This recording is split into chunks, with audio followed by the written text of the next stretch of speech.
आयुक्त चिखले साहेबांबरोबर सगळं आमचे युवा सेनेचे जेवढे पदाधिकारी आहेत, शहराची कमिटी आहे, सगळे जणांनी सगळ्या शिष्टमंडळांनी आयुक्तांबरोबर बैठक घेतली आणि प्रमुख जे मुद्दे होते युवा सेनेच्या मार्फत बरेच दिवसांपासून खरं तर या बैठकीचं आयोजन करण्याचा प्रयत्न सुरू होता आणि आज ती बैठक कमिशनर साहेबांबरोबर पूर्ण झाली।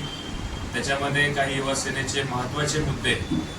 त्यांनी मांडले। त्याच्यामध्ये युवा सेनेचे आमचे पराग मोहिते असतील, महानगरपालिकेचे आमचे सहकारी गटनेते प्रथमेश सोमन साहेब असतील, जिल्हा प्रमुख असतील, शहर प्रमुख, सगळे आमचे पदाधिकारी होते आणि साहेबांबरोबर चर्चा करत असताना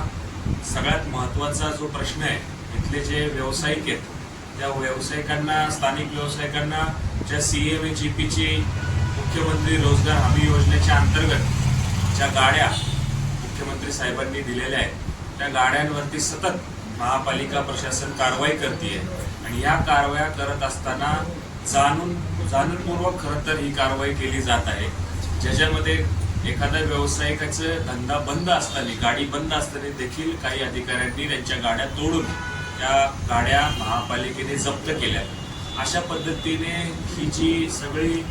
जुलमी कारभार प्रशासनाचा सुरू आहे, या कारभारावरती युवा सेनेने आज आवाज उठवलाय आणि ज्या मुख्यमंत्र्यांनी खरं तर या योजनेला सुरुवात केली आणि ही योजना आणत असताना या सगळ्या व्यावसायिकांना त्यांच्या पायावरती उभं करण्याचं काम राज्य शासनाने केले। त्यांच्यावरतीच खरं अन्यायकारक ही जे सगळे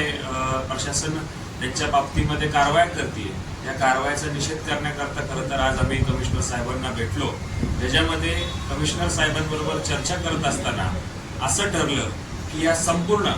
जी ही CMAGP योजना आहे, या योजनेमध्ये ज्या सगळ्या व्यावसायिकांना प्रशासनाच्या माध्यमातून राज्य शासनाने ज्या गाड्या दिल्या,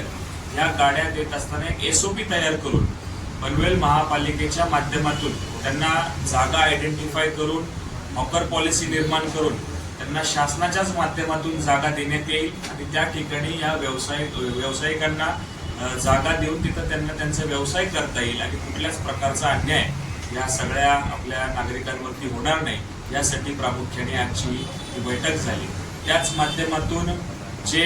रोजगार हमी निर्मिती योजना आहे, या मोबाईल विक्री करते व्यावसायिकांना देखील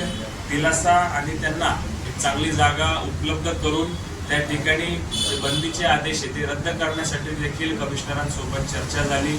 त्याच पद्धतीने जे आम्हाला युवा सेनेची आमच्या